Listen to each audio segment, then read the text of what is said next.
Jiang Chen, a young man, accidentally traveled to a world of cultivators. He thought he had no talent for cultivation, so he set up a street stall to make a living. Little did he know, he had been secretly buffed with the most powerful skills in the server. By casually carving an egg, it transformed into a treasure worth tens of thousands of gold. When he absent-mindedly practiced calligraphy, he inadvertently created a sword intent that could suppress the entire world. The shopkeeper of a small convenience store, but it was quite strange. The customers weren't ordinary people. They were either the holy maiden of the sect or the crown prince. One day, a girl, who had been wounded, happened to pass by the store. Unexpectedly, her injuries were immediately healed by the spiritual energy in the store. It was truly a miracle. The girl initially thought this must be the secluded residence of some extraordinary expert. However, the person who came out to greet her was a young man, Jiang Chen. After exchanging pleasantries, the girl expressed her wish to buy a wooden puppet from the shop. She thought that today, she could finally sell some goods to buy food for herself.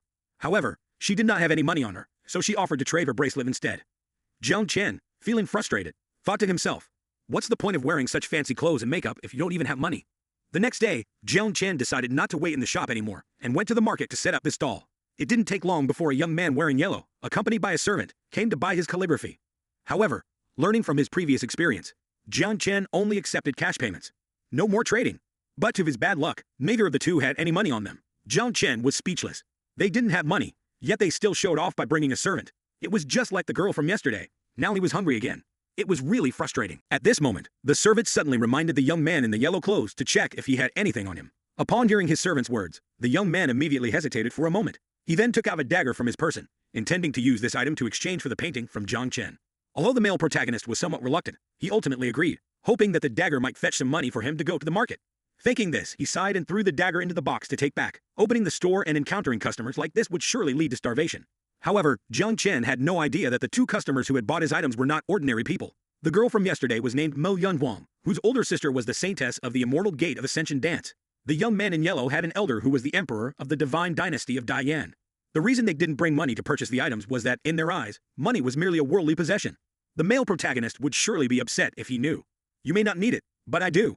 At this moment, inside the Holy Land of Ascension Dance, after purchasing the treasure from Jiang Chen, Mo Yun Wang's injuries had fully healed. Not only had her cultivation been restored, but she had also successfully awakened the immortal zodiac physique.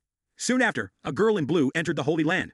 As soon as the disciples saw her, they immediately clasped their hands and respectfully greeted her. Saintess.